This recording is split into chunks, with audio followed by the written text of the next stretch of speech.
Okay, kasama ko ngayon, guys, Tio Bray. At ngayon ko lang napag-alaman na si Tio Bray, hindi lang siya basta joga-joga or kung ano-ano napapanood nyo sa channel niya. Malalim na tao tong si Tio Bray. Thank Kasama ko you. siya ngayon. At gusto ko lang tanungin, since my content revolves around reality creation and Mm. manifestation, ano kayang opinion ni Tio Bray doon? Tio Bray, anong opinion mo?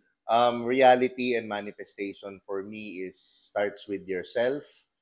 It's creating your reality from within and then dun siya magmamanifest sa outside. Kung ano yung reality mo sa loob, yun yung magmamanifest. Parang ganun. May mga example kaya si Tio Bray na Okay. pwedeng ma-share sa mga nanonood natin na ano yung mga ginawa mo sa loob tapos nag-manifest siya sa labas? Siguro yung mga false beliefs ko na for example, hindi ko kaya tong mga bagay na to. Yung mga pinogram sa atin ng mundo na may age, may time, may ano, kailangan mong paghirapan yung bagay.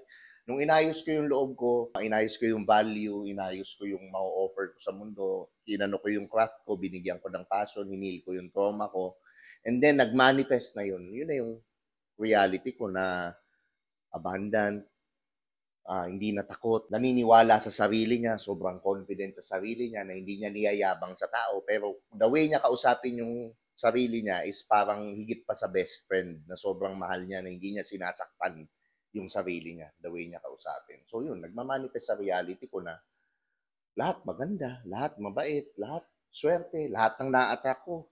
Same vibration, just like you, just lahat. So, walang masamang tao, kasi alam ko sa sarili ko, ako hindi ako masamang tao. So, walang masamang taong makakapasok sa field ko. Same as sa evil eye, hindi rin nag-exist sa reality ko dahil sobrang lakas ng ilaw ko, inayos Yes. ko na ganyan, no evil eye can touch me. Na ang evil eye, binibigyan ko din ng light. So, I'm giving them love. And yun. One big mistake na ginagawa ng mga tao kapag pinag-uusapan yung manifestation or ginagawa nila mag-manifest sa buhay nila. The one big mistake is they're focusing on the manifestation. Well, in fact, there shouldn't be focusing on the manifestation because you're manifesting every day. The question is, what are you manifesting? Are you manifesting problems or opportunities? So, hindi kayo dapat mag-focus sa manifestation because it naturally happens. Ang pag-focusan nyo yung healing nyo. Yung mga trauma nyo, yung inner work, ayusin nyo yung loob nyo. Pag naayos mo yung loob mo, maayos din yung ma-attack mo. Whether relationships, pera, success, whatever, peace. Damn, that's the Tio Bray right there. Yun yung hindi nakikita ng marami sa kanya and Uh, maraming salamat at binigyan niya tayo ng oras at opportunity makita yon at mabahagi sa inyo. Thank you Tsaka so much. finally, kung gusto mo na masarap, kailangan masarap ka. Yes! Yan ang hindi mawawala kay Tio Bray. Yan ang hindi mawawala kay Tio Bray, guys. Thank you so much. At yun lang. Bye-bye.